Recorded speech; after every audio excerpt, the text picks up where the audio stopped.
it's such a crazy animal. One of the things that's interesting about coyotes in our area is they don't howl. I think they've learned. Oh yeah, that's happening in L.A. too. They've learned not to howl. Really? Yeah. Interesting. Yeah.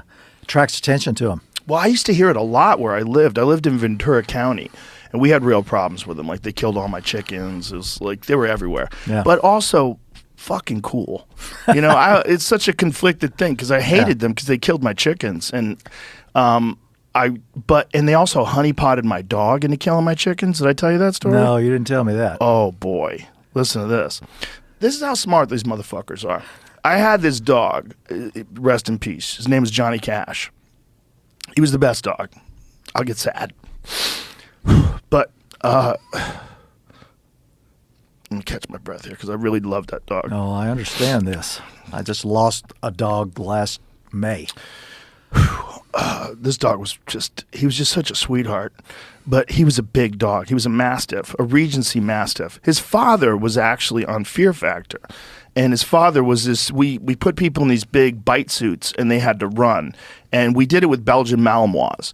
And the problem was for like really super athletic guys, like we had some real high-end athletes on the show occasionally. We got like amateur football players. Guys were just stacked and strong as hell. And a Malinois, no matter what, it's still only 60, 70 pounds.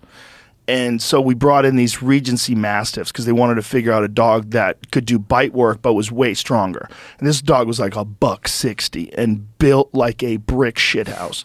His dad, my dog's dad, was actually in the movie The Hulk. If you ever saw the movie The Hulk with Eric Bana, when they turned the dogs into Hulk dogs, that was actually that dog. So my friend Joe, shout out to Joe, who raised these dogs. He raised them for intelligence and temperament, and he wouldn't let any dog breed that had any aggression towards other dogs or any aggression towards people. So they were the best dogs.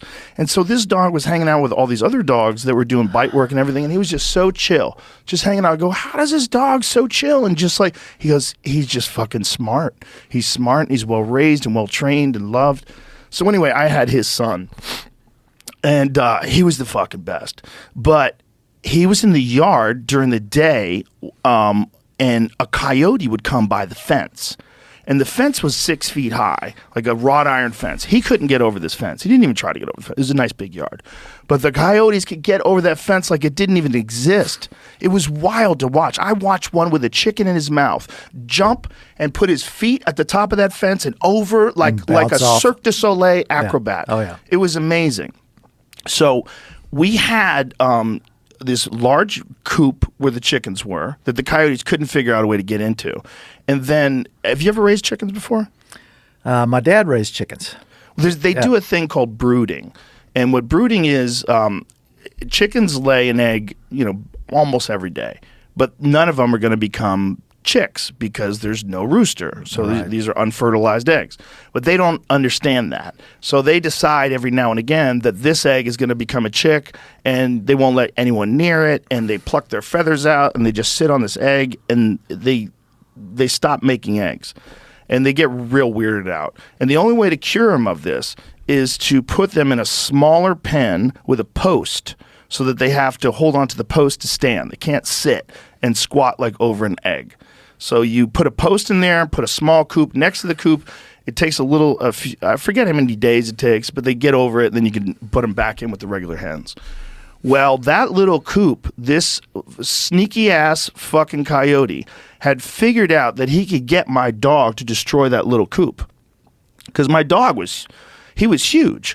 And so somehow or another, this coyote became friends with my dog, just kept hanging around. And my dog's like, oh, it's another dog, because he has a little dog friend. Like, this is my other little dog friend. Hey, what's up, buddy? What are you doing? He's like, hey, you want to know where the chickens are? And my pool guy fucked up and left one of the gates open into where the chickens usually are. And I was inside the house with my kids and my wife, and we were playing some sort of a game. I forget what game it was, but I saw in the background a coyote run across the backyard and hop the fence with the chicken in his mouth. I'm like, motherfuckers. I thought maybe somebody left the coop open or something happened, so I run outside, and there's Johnny standing over this destroyed coop that he was so proud that he busted apart. The coyote tricked him into smashing that coop, and then the coyote grabbed the chicken and ran off with it. I wish I'd known about this story when I was writing Coyote How America. I would amazing have is put it that? in there. How amazing is that? Like, there's no doubt in my mind that that coyote tricked that dog into doing that, because that dog had never destroyed that coop. And then afterwards, he realized he's so strong, he can go right through the whole coop. So he tore a hole in the mesh, the chicken wire. He just tore it apart. He was so big. And then he went in and killed 9 of them. And Your dog killed 9 of them? Yeah, he killed 9 of them. Oh, I had 22 of them at one point in time. And he killed 9 of them in one, like, in just as much time as it took for him to get out there. He fucked up a couple other ones too, but they lived. He was just grabbing him and shaking him and grabbing him and shaking. He was having a party. Unfortunately, he was taught to do that by the fucking coyotes. Well,